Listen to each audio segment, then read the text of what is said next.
Father of Science, Grandpa and Me, podcast serial by Valueversity, episode 27, Sharekali. Stream from the waterfall was hitting the rocky cliff. This was causing a shower of droplets all around. Grandpa's garden chair and our picnic mat were a little out of range from this shower. Yet there was a sense of pleasant humidity in the grass and surrounding trees. Yaniappa was busy taking pictures and Instagramming friends. Grandpa was relaxing on the chair with a newspaper covering his face. The debate was going on between me and Babul. A frog is a fast swimmer or a duck. Our discussion got prolonged. Grandpa put aside the newspaper and decided to sit beside us. He said, Aristotle was Plato's disciple and Alexander's teacher. He had a keen interest in nature and wildlife, like you both. Let's hear his story then. I and Babul became delighted and attentive. Grandpa said, Aristotle was born in Greece in 385 BC and lived for 62 years. He is the founder of the scientific method still in use, and that is observation and logical reasoning. He is the founder of modern science. His father was a royal physician. In his childhood, he met Alexander at the royal court. Later, Aristotle taught Alexander logic, mathematics, and philosophy. Alexander conquered a vast area of the world. After getting his early education, Aristotle moved to Athens at the age of 17. He first became a student and then a teacher in the Plato's Academy for the next 20 years. Academy's method of teaching was simple.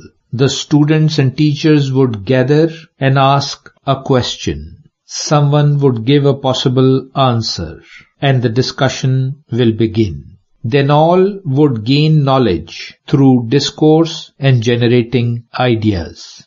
Yaniappa first took a picture of us from the iPhone. Then she joined the conversation and said, after leaving the academy, Aristotle traveled all over Greece and Turkey. He got married as well, wrote a detailed book on the animal kingdom and their procreation. He divided them into different families and categories, make detailed pictures of their body parts, and explain the functions. Then he returned to Athens and established his school Lyceum. He began to teach physics, politics, logic, and philosophy there. He had a unique thought process. He devised and followed unprecedented methods. Written account of all observations, even the minute details was necessary. To find out the truth, he recommended performing practical experiments. For example, he was the first one who dissected animals. Before him, traditional Greek philosophers relied on philosophical discourse and thinking. Aristotle says that we can understand any event based on 4 causes. They are the material, formal, efficient, and final cause. The material cause is its physical properties or makeup. The formal cause is the structure or direction of a being.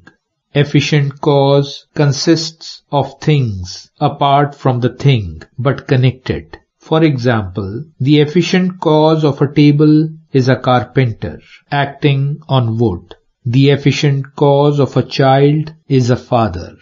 And the final cause is the ultimate purpose of its being.